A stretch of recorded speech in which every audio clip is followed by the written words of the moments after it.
awitin mga kapatid, nawa ay nakatulong sa ating pag-aaral ang mensahe ng awit. Ano po? At ngayon po ay tayo ay dadako sa ating pag-aaral na kung saan ito po ay may kinalaman pa rin sa pagbabalik ng ating Panginoon. At ang tanong natin ay paano tayo maghahanda sa pagbabalik ng ating Panginoon. Ano po mga kapatid? Napakahalaga pong bagay ito na kinakailangan natin gawin sa araw-araw nating pamumuhay. Ang paghahanda sa pagbabalik ng ating Panginoon. Kaibigan, yayamang si Kristo ay magbabalik alang-alang sa kanyang bayan. Mahalaga ang maging handa. Sinabi ni Pedro, datapwat darating ang araw ng Panginoon na gaya ng magnanakaw, na ang sangkalangitan sa araw na iyan ay mapaparan sa kasabay ng malaking ugong, at ang mga bagay sa langit ay mapupugnaw sa matinding init, at ang lupa at ang mga gawang nasa lupa ay pawang masusunog. Yamang ang lahat ng mga bagay na ito ay mapupugnaw ng ganito. Ano ngang anyo ng mga pagkatao ang nararapat sa inyo? Sa banal na pamumuhay at pagkamaawain na ating hinihintay at pinakananasa ang pagdating ng kaarawan ng Diyos. Dahil dito'y ang sangkalangitan na nagniningas ay mapupugnaw at ang mga bagay sa langit ay matutunaw sa matinding init. Ngunit ayon sa kaniyang pangako ay naghihintay tayo ng bagong langit at ng bagong lupa na tinatahanan ng katwiran. Kaya nga, mga minamahal, yamang kayo'y nagsisipaghintay ng mga bagay na ito ay pagsikapan ninyong masumpungan kayo sa kapayapaan na walang dungis at walang kapintasan. Kaibigan, kapatid, yan po ay masusumpungan natin sa aklat ng Pedro, 2 Pedro ang kapitulo ay 3, ang talata ay 10 hanggang 14. Dito po ay sinasabi ni Apostol Pablo na kanyang inulaan na pagbabalik ng ating Panginoon ay may kasamang apoy mga kapatid. Kaya ang tanong dyan ay yamang ang lahat ng bagay na ito. Sabi niyan, ano ngang anyo ng pagkatao ang nararapat sa inyo sa banal na pamumuhay at pagkamaway? Dito po ay binabanggit ni Apostol Pablo ang ating buhay. Ano bang anyo mayroon tayo mga kapatid? Ano bang buhay ang ating ginagawa sa ating Panginoon? Ito po ba ay buhay na angkop na po? Angkop doon sa langit na bayan na ating hinihintay. Kaya nga, noong mga pinag-aralan nating mga una pa, na kinakailangan ng ating buhay ay maging gaya ng ating Panginoong Kristo na po, sapagkat darating ang araw na ang ating Panginoon ay darating at ang kanyang dadalhin sa langit yung mga tao na ang karakter ay kagaya ng karakter ng ating Panginoon. Ano po? Kaya nga ang sabi diyan, kapag tayo ay namuhay ayon sa biyaya ng ating Panginoon, kapag tayo ay namuhay na sumusunod sa kalooban ng ating Panginoon sa pamagitan ng ating pag-ibig sa Ama. Ano po? Sabi sa John 14:15, kung ako'y inyong iniibig, tutuparin ninyo ang aking mga utos. Kaya ang sabi diyan, kapag minamahal natin ang ating Panginoon, sinusunod natin ang kanyang kalooban bilang paghahanda mga kapatid. Darating ang araw na ito, ang sabi diyan ay hindi tayo mahihiya. Ano po? Taas noo tayong nakatingala sa langit at nakatingin sa ating Panginoong Hesus na wala tayong anumang tinatagong kasalanan sa ating buhay. Wala tayong mga pintasan sa ating buhay na tinatago. Kaya pagdating ng ating Panginoon, ang sabi, hindi tayo mahihiya. Yan. Ano ang sinabi ni Jesus na dapat gawin ng mga alagad upang maging handa? Ito po ay ang sinabi ng ating Panginoong Jesus sa mga alagad at ganun din ito po ay sinasabi niya sa atin. Sabi diyan sa Lucas 21, kapitulo 21, ang talata ay 34 at 36. Datapwat mag-ingat kayo sa inyong sarili, baka mangalugmok ang inyong mga puso sa katakawan at sa kalisingan at sa mga pagsusumakit ukol sa buhay na ito. Ito po ay babala ng ating Panginoon mga kapatid. Sabi na mag-ingat tayo sa ating sarili. Saan daw po? Baka mangalugmok tayo sa inyong puso ng katakawan at sa kalasingan at sa pagsusumakit sa buhay na ito. Ano po ang ibig sabihin dito mga kaibigan, mga kapatid? Kumbaga sa panahong ito, sa ating panahon, tayo ay nagsisikap na mga bagay na may kinalaman sa pansamantalang mga bagay. Dito po ay hindi masama. Subalit kung ang mga material na bagay na ito ay magiging hadlang sa ating paglilingkod sa ating Panginoon. Ang sabi ng ating Panginoon ay mag-ingat. Ano po? Mag-ingat ang bawat isa sa atin na baka tayo ay malugmok, baka tayo ay mahulog, baka tayo ay malunod doon sa mga bagay na may kinalaman sa pansamantala. Na kailangan, ang sabi diyan, ay mag-ingat tayo at laging nakatingin sa ating Panginoong Hesus. Sabi diyan, sapagkat ngayon darating sa kanilang lahat ang nangananahan sa ibabaw ng buong lupa. Datapat mga puwet kayo sa bawat panahon na mga sidaing upang kamtin ninyo ang makatakas sa lahat ng mga bagay na ito na mangyayari at upang magkatayo kayo sa hinaharap, sa harapan ng anak ng tao. Nasaan kami dyan mga kapatid ay tayo ay maging mapagpuyat. Ano po? Kagaya po ng isang security guard. Yan. Ang security guard pag nagbabantay sa gabi ay talaga namang nagpupuyat. Ano po mga kapatid, nagtutulog. Ano ibig sabihin na nagpupuyat? Nagpupuyat, ang ibig kong sabihin ay alam mo kung ano ang nangyayari sa iyong paligid, sa iyong pinagbabantayan. Ganon din po sa atin mga kaibigan, mga kapatid, ang sabi po ng ating Panginoon ay kailangan tayong magpuyat. Kailangan nating bantayan ang mga bagay na nangyayari sa sanlibutan ito. Kagaya ng pinag-aralan natin noong una, na ang Diyos ay magbibigay ng tanda. Yan. Magbibigay ang Diyos ng tanda sa kanyang pagbabalik. So, kailangan na alam natin ang mga tandang ito nang sa gayon tayo mga kapatid, kaibigan, ay maging handa. Ngayon may sinasabi po sa aklat ng Tesalonica na mangyayari bago dumating ang ating Panginoon. Sabi diyan, unang Tesalonica, Kapitulo 1, ang talata ay 1, Kapitulo 5, ang talata ay 1 hanggang 6. Mga kapatid, hindi na kailangang isulat ko pa sa inyo kung kailan magaganap ang mga bagay na ito. Sapagkat alam na ninyo na ang pagdating ng araw ng Panginoon ay tulad ng pagdating ng magnanakaw sa gabi. Kaibigan, kapatid, ang sabi ng ating Panginoon ay dapat ay alam na natin ito, na ang pagdating ng Panginoon ay katulad ng magnanakaw sa gabi.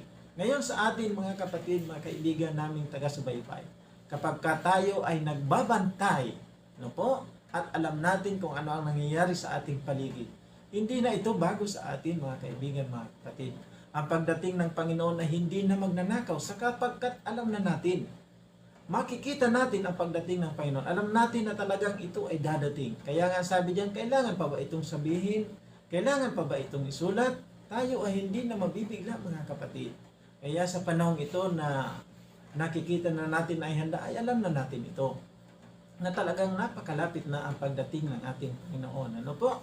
Sabi diyan, sa talatang 3, kapag sinasabi ng mga tao, ito po mga kapatid, ang isa sa mga palatandaan na malapit nang dumating ang Panginoon. Sabi diyan, sa talatang 3 ng Kapitulo 5 pa rin, ng unang Tesalonica, kapag ka sinasabi ng mga tao, tiwasay at panatag ang lahat. Ayan, biglang darating ang kapahamakan. Hindi sila makakaiwas sapagkat ang pagdating nito ay tulad ng pagsumpong ng sakit ng tiyan ng isang babaeng nanganganak. Kapatid, bantayan po natin ito mga kapatid. Ang sabi diyan na kapag ka sinasabi ng mga tao, sinasabi ng mga kilalang mga expert sa buong sanlibutan, sinasabi ng mga leader natin sa buong mundo, ang buong mundo, mga kapatid, nasabi, magkakaroon pa niya ng kapayapaan o kapayapaan ng mundo, magtitiwasay pa ang mundong ito, gaganda pa ang ating earth, mababago pa ang ating earth, magbabago pa ang ating mundong ginagalawan, mawawala ang climate change, mawawala ang mga bagyo, mawawala ang mga lindol. Lahat ng yan mga kapatid, kapag narinig natin na sinasabi na ito ng mga tao, ginagawa nilang programa para alisin ang mga ganito mga kapatid. Ito po ay palatandaan, ang isa sa palatandaan na talagang malapit nang dumating ang ating Panginoon. Ano po mga kapatid? Ang sabi diyan, hindi sila makakaiwas kapag ka sinasabi ng mga tao na ganito, ano po ang mangyayari? Kung magkagayoy darating ang kapahamakan. At sila ay hindi makakaiwas. Ang pagdating nito ay tulad ng isang pagsumpong ng sakit ng tiyan ng isang babaeng nanganganak. Kaibigan, kapag ka nakita na natin ang mga bagay na ito, kapag ka nakita na natin ang buong sanlibutan ay nagsasabi na ang mundo ay titiwasay pa. Kapag ka sinabi ng sanlibutan ng mga tao na ang mundo ay gaganda pa, Kaibigan, masasabi rito na ating Panginoon ay darating ang biglang pagkawasak. Ano po ang ibig sabihin? Hindi na mangyayari sapagkat ang Diyos ay mayroong plano. Mayroong plano ang Diyos na ang kanyang mga anak, ang kanyang mga lingkod ay ang Diyos mayroong inilaang titirahan, mga kapatid. Hindi po ang sanlibutan ito. Sapagkat ang sanlibutan ito ang ating tinitirahan, ang sabi diyan ay lilinisin sa apoy. Lilinisin ang kasalanan, aalisin ang kasalanan. Paano magiging maganda ang sanlibutan ito? Kung ang kaaway ay narito, kung ang kaaway na si Satanas ay buhay at patuloy na dadayain, guguluhin ang mga tao na nananirahan sa mundong ito. Ang sabi diyan na ang pagdating ng kaguluhan ito, pagdating ng ating Panginoon ay kagaya ng isang babaeng nanganganak. Sa atin pong mga lalaki, mga kapatid, ay hindi tayo makarelate kung paano manganak ang isang babae. Sa ibang salin ng banal na kasulatan at sabi diyan, birth pain. Na po, alam natin kung paano sumasakit ang panganganak ng isang babae. Sabi diyan, yung pananakit na yan ay talagang papasakit ng papasakit. Ano po mga kapatid? Kapag ang isang babae ay malapit ng manganak, ang kanyang nararamdaman ay talagang masakit ng masakit. Hanggang pasakit ng pasakit. Ibig sabihin mga kapatid, na ang mga bagay na ito kapag sinasabi ng mga tao na kapayapaan, darating ang biglang pagkawasak. Ano po? At ang kaguluhan ito ay talagang palala ng palala.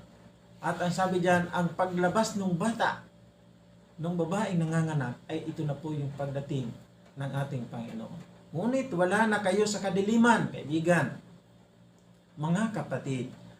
Kaya't hindi kayo mabibigla sa araw na iyon na darating na parang magnanakaw. Nakita po na ninyo mga kapatid, tayo po ay alam na natin ang mga bagay na ito. Ito kaibigan at ako, alam mo na. Alam na po natin na ang mga tanda ay nalalapit ng magdating. Kaya ang sabi rito na ang pagdating ng Panginoon para sa atin, para sa iyo, ay hindi nakagaya ng magnanakaw. Sapagkat yung mga tao na ang akala na hindi nag-iintindi ng mga tandang ito ng pagdating ng ating Panginoon, para sa kanila, ang pagdating ng Panginoon ay parang magnanakaw. Kasi ang magnanakaw, mga kapatid, alam niyo po, kung ito ay dumating man sa ating tahanan, hindi natin alam anong oras baga siya susulpot, kung siya ay hating gabi, madaling araw, tanghali, umaga, hindi po natin alam. Sapagkat ang magnanakaw ay darating na hindi ipinapailam. Subalit dito mga kapatid, ang liwanag na ibinigay ng Biblia, ang Diyos ay nagbigay ng tanda sa aklat ng Mateo 24 nang siya po ay nakaupo doon sa bundok ng mga olibo. Nagbigay siya ng mga tanda. Kaya sa atin, ako at ikaw kaibigan, nakakalam ng mga ito, huwag na tayong mabibigla. Sabi, hindi na tayo nasa kadiliman sapagkat alam na natin ang liwanag. Kayong lahat ay kabilang sa panig ng liwanag. Yan, ano po? Sa panig ng araw, hindi panig ng gabi o dilim. Kaya nga, kailangan tayo manatiling gising, laging handa at malinaw ang isip at di tulad ng iba. Ang sabi diyan, kinakailangan na tayo'y manatiling gising. Tandaan po natin yung words na itong binabanggit ng Biblia. Manatiling gising. Manatiling nagbabantay. Na huwag tayong patulog-tulog sa mga nangyayari sa sanlibutan natin. Ano po mga kapatid? At ano pa? Laging handa at malinaw ang isip. At ang malungkot dito ay hindi katulad ng iba. Sapagkat marami ang mga nagpapabaya sa panahong ito na parang ang mundo natin ay masarapang tirahan para sa kanila mga kapatid. Kaya ang sabi diyan, ano ang karanasang mahalaga upang makapasok sa kaharian ng langit? Ito po ay mahalaga mga kapatid. Para makapasok sa kaharian ng langit, ano ang karanasang kinakailangan nating maranasan? Sumagot si Jesus at sa kanya ay sinabi, katotohanan sinasabi ko sa inyo, maliban na ang tao'y ipanganak na muli, ay hindi siya makakakita ng kaharian ng Diyos. Sinabi sa kanya ni Nicodemo, paanong maipapanganak ang tao kung siya'y matanda na? Makakapasok baga siyang bilang ikalawa sa tiyan ng kanyang ina at ipanganak? Sumagot si Jesus, katotohanan sinasabi ko sa inyo, maliban na ang tao'y maipanganak ng tubig at ng espiritu ay hindi siya makakapasok sa kaharian ng Diyos. Ang ipinanganak ng laman ay laman nga, at ang ipinanganak ng espiritu, espiritu nga. Huwag magtaka sa aking sinasabi sa inyo. Kinakailangan kayo'y nga kinakailangan nga kayo ipanganak na muli. John chapter 3 verse 3 and 7. Kaibigan, sabi diyan, pansinin po natin na kung paanong mahalaga ang pagkakaroon ng isang bagong puso sa pamagitan ng pagtanggap kay Jesus. Idinidiin din ni Kristo na ang isang tao ay kailangang mabautismuhan upang ipakilala sa publiko ang gawain ng biyaya na naisagawa na sa kalooban sa pamagitan ng banal na Espiritu. Upang maging katulad ni Jesus, ano ang kinakailangan? Yan. Sa unang Juan, Kapitulo 3, ang talata ay 2 at 3. Mga minamahal, ngayon ay mga anak tayo ng Diyos at hindi pa nahahayag kung magiging ano tayo. Nalalaman natin na kung siya ay mahayag, tayo magiging katulad niya. Sapagkat siya ay ating makikitang gaya ng kanyang sarili. At sino mang mayroon ng pag-asang ito sa kanya ay naglilinis ng kanyang sarili gaya naman niya malinis. Ano po ang sabi ng ating Panginoon? Na kung papaanong ang Panginoon nating Diyos na ating Panginoong Hesukristo na manunubos at tagapagligtas ay mahayag sa kanyang pagdating. Ikaw at ako, kaibigan, ay mahayag din kung ikaw ay sa Diyos o ikaw ay sa kaaway. Kaya ang sabi rito ay kinakailangan na ang bawat isa sa atin ay manatiling malinis sa harap ng Diyos. Ano po? Sino ang maaari nating asahan bago magbalik si Kristo? Narito aking susuguin sa inyo si Elias na propeta bago dumating ang dakila at kakilakilabot na karawan ng Panginoon. At kaniyang papagbabaliking loob ang puso ng mga ama sa mga anak at ang puso ng mga anak sa kanyang mga magulang. Baga ako'y dumating at saktan ko ang lupa ng sumpa. Ito po ay makikita natin sa aklat ng Malakias, Kapitulo 4, ang talatang 5 at 6. Kaibigan, pansinin po natin. Ang Biblia ay may binabanggit tungkol sa pagparito ni Elias at sa loob ng 3 magkakaibang tagal ng panahon. Sa panahon ng kaharian ng Israel, sa kapanahon ni Juan Bautista at bago ang ikalawang pagparito ni Kristo, sa panahon ni Juan Bautista, sinabi ni Kristo na ang ministeryo ni Juan ay isang katuparan na hinulaan ni Malakias. Makikita po natin yan sa aklat ng Mateo 17, ang kapitulo ay 10 at 13. Si Juan ay hindi ipinanganak na muli ni Elias sa katauhan, ngunit ipinahayag niya ang pabalitang katulad ng ipinahayag ni Elias. Sa John 1:19, John Kapitulo 1, versikulo 19, 21 at 23. At ganoon din po sa Lucas Kapitulo 1, ang talata ay 13 at 17. Sundan po ninyo mga kaibigan. Bago magbalik si Kristo, ang pagpapahayag ng pabalita ni Elias ang maghahanda sa lalaki at babae para sa pagparito ng Panginoon. Ito ay isang pabalita ng reformasyon na nananawagan sa sangkatauhan upang magbalik sa kautusan ng Diyos at pananampalataya ni Jesus. Kaibigan, kung si Jesus ay magbabalik na sa lupa, ang mga handa ay sasalubong sa kanya na nagsasabi, narito, ito'y ating Diyos, hinihintay natin siya at ililigtas niya tayo. Yan po ay sinulat ni Isaias, Kapitulo 25, ang talata 9. Ang hindi handa ay matatakot at sisigaw sa mga bato at mga bundok na magsasabi, mahulog kayo sa amin at kami inyong itago sa mukha noong nakaupo sa luklukan at sa galit ng kordero, sapagkat dumating na ang dakilang araw ng kaniyang kagalitan at sino ang makakatayo. Apokalipsis Kapitulo 6, ang talata ay 16 at 17. Kaibigan, ang sabi po sa talatang ito, na kung saan ang ating Panginoong Hesus ay magbabalik na, tayo ba ay handa? Handa na ba tayong sasalubong sa ating Panginoon? Tingnan po natin ang ating mga sarili, mga kapatid. Tingnan po natin ang ating karanasan sa pagiging isang Kristiyano. Mayroon po bang nabago sa atin? Mayroon po bang mga bagay na pinagtatagumpayan natin araw-araw? Mayroon bang mga kasalanan na unti-unti nating pinagtatagumpayan sa ating buhay? Ano po, mga kaibigan? Ang sabi po ng ating Panginoon dyan ay yung mga handa na sasalubong sa ating Panginoon. Napakasarap ito na kung dumating man ang senaryong ito. Ang sabi dyan ng mga taong handa, narito, ito'y ating Diyos, hinihintay natin siya. At ang sabi diyan mga kapatid, napakasarap po, narito ang ating Diyos. Hinihintay natin siya. Ano po ito? Ito po yung mga tao na naghihintay sa ating Panginoon. Hinihintay walang iba kundi ang ating Panginoon. Talagang naghihintay sa ating Panginoon. Ano po mga kapatid, naranasan po ba natin na kung paano maghintay sa ating kamag-anak o sa ating asawa o ano pa na ating mga mahal sa buhay na ating hinihintay? Mayroon tayong mga in-order sa online na ating hinihintay. Di ba? Kapag ka ito ay dumating ay napakasarap, napakasaya sa ating puso. Oh, nariyan na ang aking in-order. Sabik na sabik kang buksan. O nariyan na ang aking kamag-anak. Mayroon pa dyan nag-iiyakan. Ano po, sa sobrang saya mga kapatid.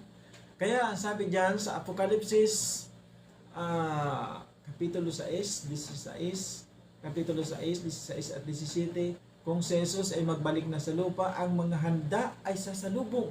Ano po, mga kaibigan, yung mga naging handa ay sasalubong sa Panginoon na magsasabi, narito, ito'y ating Diyos, hinihintay natin siya. At ano pa? Ililigtas niya tayo. Isaiah chapter 25 verse 9.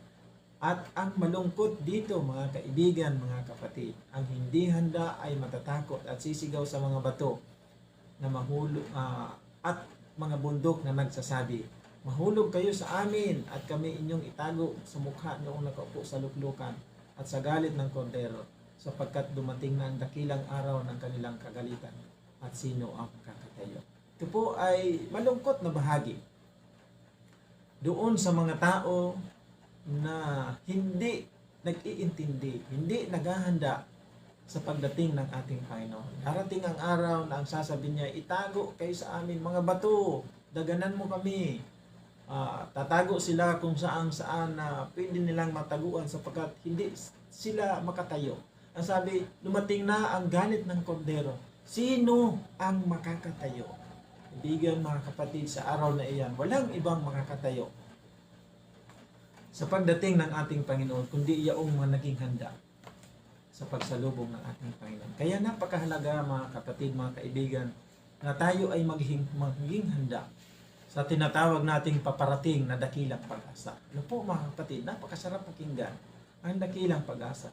Anong mga pangakong puno ng pag-asa ang ibinigay ni Jesus?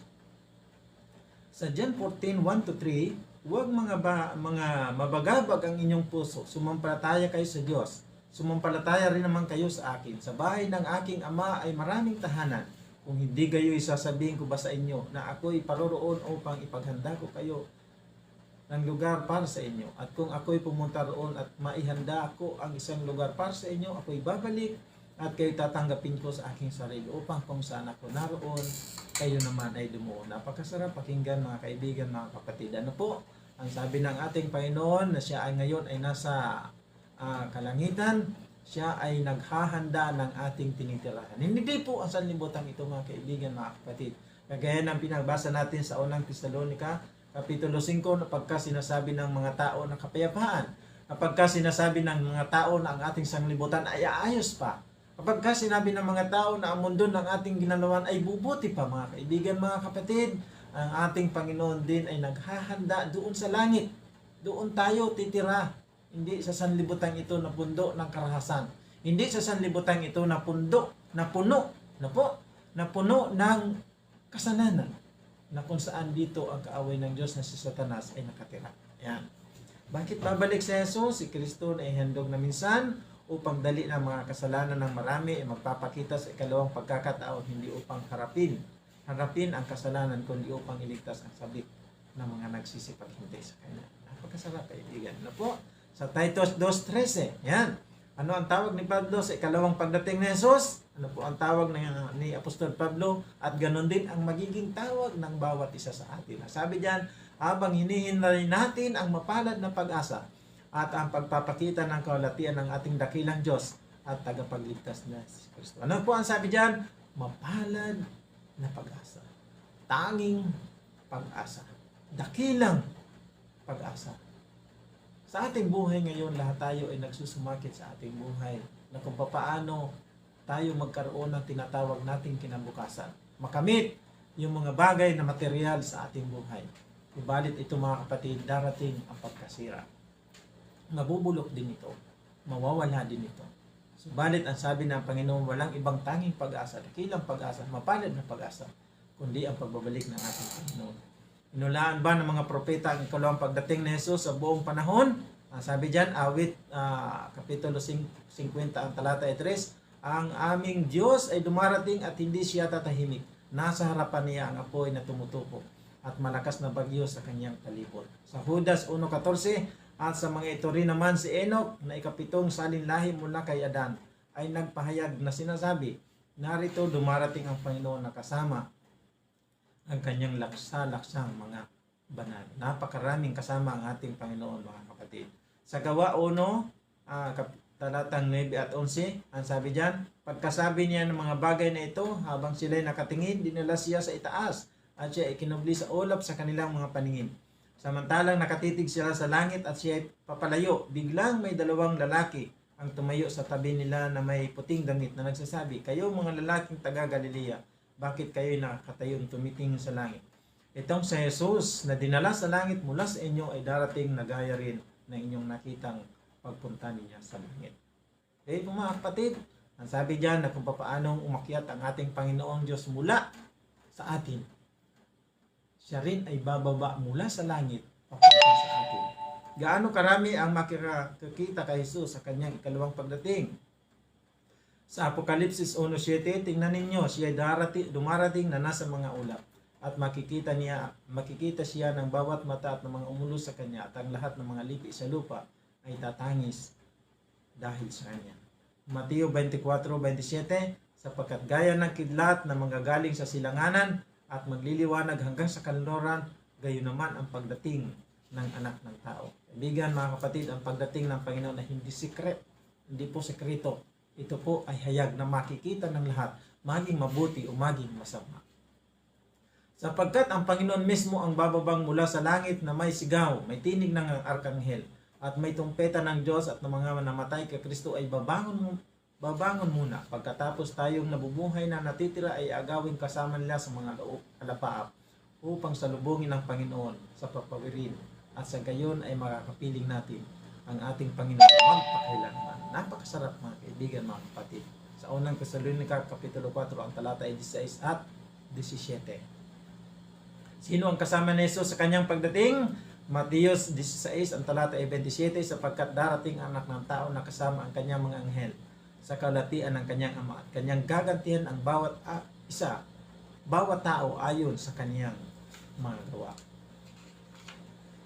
Gaano karilag ang ikalawang pagdating ni Jesus? Pagkatapos ay lilitaw ang tanda ng anak ng tao sa langit at tatangis ang lahat ng mga lipi sa lupa at makikita nila ang anak ng tao na dumarating na nasa mga ulap at langit na may kapangyarihan at dakilang kaluwalhatian. Napakasarap po mga kapatid. Ang pagdating ng ating Panginoon ay talagang hindi hayag. Kasama niya ang lahat-lahat ng mga anghel. Kapag may nagsabi sa inyo na si Jesus ay dumating na o sikretong dumating, dapat bang paniwalaan mo ito? Tingnan po natin sa aklat ng Mateo 24 ang talata ay 23. At kung may sino mang magsabi sa inyo, masdan ninyo, narito ang Kristo o nariyan, huwag ninyong paniwalaan. Kaibigan, ang pagdating ng ating Panginoon ay hayag. Makikita ng lahat. Kaya kung may magsabi, naroon na ang Kristo sa ganitong lugar, narito ang Kristo sa ganitong bansa, huwag natin pong paniwalaan mga kaibigan, mga kapatid. Sapagkat ang pagdating ng ating Panginoon, ang sabi diyan, mula sa silanganan hanggang sa kanluran, ay makikita ng lahat ng tao. Hayag na hayag po ito mga kapatid. Ano ang mangyayari sa katawan ng mga matuwid sa pagbabalik ni Jesus? Yan po, napakaganda, no? Ano kaya ang mangyayari sa katawan? Sa pisikal na katawan ng mga matuwid, yung mga naghanda sa pagbabalik ng ating Panginoon. Sa unang Korinto 15 ang talata ay 51 at 53, ang sabi diyan, makinig kayo. Sasabihin ko sa inyo ang isang hiwaga. Hindi tayong lahat ay mamamatay. Yan. Ngunit tayong lahat ay babaguhin sa isang saglit, sa isang kisap mata, sa huling pagtunog ng trumpeta, sapagkat ang trumpeta ay tutunog at ang mga patay na nabubuhay na walang pagkasira at tayo babaguhin, sapagkat kailangan na ito'y may pagkasira ay magbihis ng walang pagkasira at itong may pagkamatayan ay magbihis ng walang kamatayan. Kaibigan, darating ang araw na kung katawan natin ay roong mga kapintasan, ito po ay lilinisin ng ating Panginoon at ibabalik sa tunay na plano ng Diyos, kagaya ng pisikal na katawan ng ating unang mga magulang na si Eva at si Adan. Wala nang pangit mga kapatid, lahat ng maganda, lahat ay gwapo katulad ng aking mga taga-subaybay. Sa Pilipos 3, ang talata ay 20 at 21, sapagkat ang ating pagkamamayan ay nasa langit. Ano po? Hindi tayo taga rito sa sanlibutan. Tayo ay mga daluyan lamang ng liwanag ng Diyos upang ang lahat ng ating mapapabalitaan ay makasama rin natin sa langit. Tayo ay, ang sabi diyan, ang ating pagkamamayan ay taga-langit. Mula roon ay hinihintay naman natin ang tagapagligtas, ang Panginoong Hesukristo, na siyang magbago ng ating hamak na katawan upang maging katulad ng katawan ng kanyang kalulatian ayon sa kapangyarihan na kumikilos sa kanya upang mapailalim sa kanyang sarili ang lahat ng mga bagay. Ano ang magiging tugon ng mga waglit? Ito po ay malungkot mga kapatid. Sa pagdating ng araw mga kaibigan, ano ang tugon ng mga nawaglit? Ano po yung nawaglit? Yung mga hindi naghanda, yung mga hindi nagintindi, yung mga walang pakialam. Sa pagbabalik ng ating Panginoon, ang sasabihin niya ay ganito, Apokalipsis Kapitulo 6, ang talata ay 14 at 16. Ang langit ay nahawi na gaya ng isang balumbong nilululong, at ang bawat bundok at pulo ay naalis sa kanilang kinalalagyan. Maarahil ito na ang tinatawag ng the big one. Yan. Biguan na lindol, ang mga hari sa lupa, ang mga prinsipe, ang mga pinuno ng hukbo, ang mayayaman ng malalakas, ang bawat alipin at ang bawat malaya ay nagtago sa mga yungib, sa mga bato at sa mga bundok. At sinabi nila sa mga bundok at sa mga bato, mahulog kayo sa amin at itago ninyo kami mula sa mukha ng nakaupo sa trono at mula sa puot ng kordero. Dito mga kapatid ay sinasabi na walang pinipili, maging mayaman, maging mga hari, maging mga prinsipe, maging mga pinuno, maging mga general man yan, o sino mang pinakamayaman sa mundo, maging alipin o maging dukha, maging mahirap, maging bata, kaibigan kapatid, kapag kanama kasama ka doon sa waglit, ang sabi niya ay magtatago ka sa harap ng kordero, sa harap ng ating Panginoong Hesus. At ano ang magiging tugon ng matuwid? Sabi diyan, at sasabihin sa araw na iyon, ito'y ating Diyos, hinihintay natin siya at ililigtas niya tayo. Ito ang Panginoong ating hinihintay siya, tayo'y matuwa at magalak sa kanyang pagliligtas. Magka-opposite po, di ba? Magkaiba mga kapatid. Ano po? Na kung saan yung mga taong muglit, yung mga taong hindi naghanda, hindi nag-intindi, hindi nagbasa ng banal na kasulatan, walang pakialam sa Biblia, walang pakialam sa pakikinig ng mga salita ng Diyos. Mga kaibigan, mga kapatid, darating araw, maging mayaman, maging mahirap, maging hari, lahat, walang pinipili.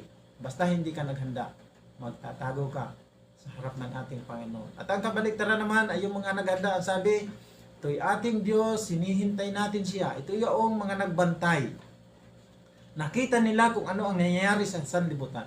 Nakita nila kung ano ang nangyayari sa ating kapanahunan ngayon, na nagpapakita na ng tanda na ang Panginoon ay sobrang lapit ng dumating. Ang sabi diyan, tayo'y matutuwa. Yung mga taong naghintay, sabi, tuwang-tuwa, galak na galak, mga kaibigan, mga kapatid. Bakit po? Sa kanyang pagliligtas. Ano ang dapat gawin? Ano ang dapat natin gawin upang maranasan ang sukdulan ng kaligtasan ito? Kaibigan, sa unang Pedro, Kapitulo 1, ang talata ay 7 hanggang 9, ganito ang sinasabi. Ang kadilisayan ng inyong pananampalataya na mas mahalaga kaysa gintong nasisira. Ano daw po mga kapatid? Yung kadilisayan ng ating pananampalataya, yung ating pagtitiwala sa ating Diyos, ay mas mahalaga pa kaysa isang gintong nasisira. Bagamat ito'y sumusubok sa pamagitan ng apoy, ay mauuwi sa kapurihan, kaulatian, karangalan sa pagpapakita ni Hesukristo. Hindi ninyo siya makikita gaymay inyong iniibig. Bagamat ngayon ay hindi ninyo siya nakikita gaymay inyong sinasampalatayanan, at kayo'y nagagalak sa nagalak, at kayo'y nagagalak na may galak na hindi maipaliwanag at puspos ng kaulatian na inyong tinanggap ang bunga ng inyong pananampalataya, ang kaligtasan ng inyong kaluluwa. Bigan kapatid, napakasarap, ganda na kung saan tayo ay naniniwala na talagang babalik ang ating Panginoon. Sabi diyan, kinakailangan na dalisayin, patatagin ang ating pananampalataya na kung saan ang ating pinasampalatayan, ang sabi diyan, hindi nakikita, subalit ating pinaniniwalaan. Ito ang dapat na maranasan ng bawat isa sa atin. Yung tinatawag nating tiwala, kaibigan. Tiwala na ang Panginoon ay talagang babalik. Kaya kinakailangan tayo ay magiging handa. Sa Apokalipsis 3, ang talata ay 11. Ako'y darating na madali, panghawakan mong matibay ang nasa iyo upang walang makaagaw ng inyong korona. Kaibigan, kapatid, ano man ang nasa atin, ano man ang talento na ibinigay ng Diyos sa atin, gamitin natin ito sa ikalulahati ng ating Panginoon. Ano mang buhay ang mayroon tayo ngayon, ano mang mga bagay na mayroon tayo ngayon, gamitin natin ito sa ikalulahati ng ating Panginoon. Sabi, panghawakan mong matibay ang nasa iyo. Ano yung nasa atin? Yung katotohanan ng Biblia. Yung katotohanan, ang kalooban ng ating Panginoon Diyos na alam na natin, mga kaibigan, mga kapatid, sa pamagitan ng inyong pong pagsubaybay sa mga programa na may kinalaman sa banal na kasulatan. Kaibigan, suriin natin mabuti. Tingnan natin kung ano ang tama. Yung ba talaga ang tama? Ang walang iba ang tama, kundi ang banal na kasulatan na ating pong ipinapahayag sa inyo. Na darating ang Panginoon sa kanyang pagbabalik, mayroong mga tanda. Tayo ay maging handa. Tayo ay kinakailangang gising na gising. Ano po? Ang sabi diyan sa Mateo 24:13, subalit ang magtiis hanggang sa wakas ay siyang maliligtas. Kaibigan, nananawagan ang Diyos ay kapatid, nananawagan ang ating Panginoon Jesus. Suriin natin mabuti ang ating mga sarili. Tingnan natin kung ano ang kalagayan ng ating buhay. Mayroon ba tayong nababago? Araw-araw ba ay pinagtatagumpayan natin ang ating mga kasalanan?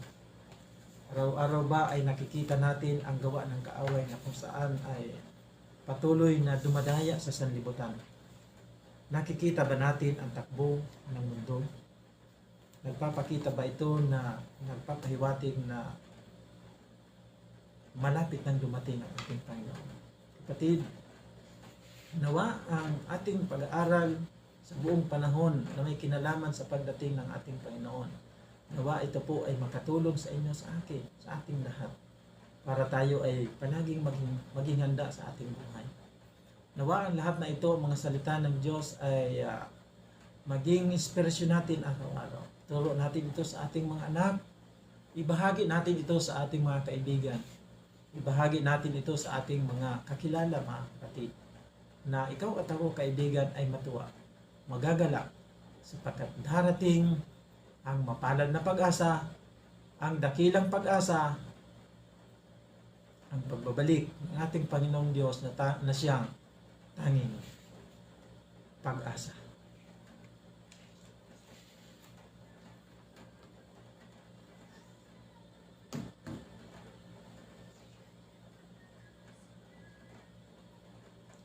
Mahal naming Panginoon, salamat po sa iyong pakikisama sa amin sa buong panahon ng pag-aaral, sa buong panahon na aming tuklasan ang mga bagay may kinalaman sa pagbabalik ng aming Panginoon Jesus. Tulungan kami, Ama, na ang bawat isa sa amin ay patuloy na maging handa. Makita namin ang mga palatandaang ito. Tulungan kami, Ama, na sa pamagitan ng biyaya ng ating Panginoon Jesus, ganun din ang patnubay ng banal na Espiritu, ang bawat isa sa amin ay matulungan na ang aming buhay sa araw-araw ay magtagumpay sa pandaraya ng kaaway. Kung dumating man ang oras na pagbabalik ng aming Panginoon Jesus, ang bawat isa sa amin ay masumpungang handa na kami na mga naghihintay ay matuwa at magagalak sapagkat ang aming Diyos na aming hinihintay, tanging pag-asa, ang mapalad ng pag-asa, ang dakilang pag-asa na ibibigay sa bawat isa sa amin na naghahanda sa malapit ng pagbabalik ng aming Panginoon. Kami nawa ay masumpungan na patuloy na handa at nagbabantay sa pagbabalik ng aming Panginoon. Maraming salamat, Ama, maraming salamat, Panginoon, sa iyong pakikisama sa buong panahon ng aming pag-aaral. Salamat po, Diyos. Sa pangalan ni Jesus. Amen.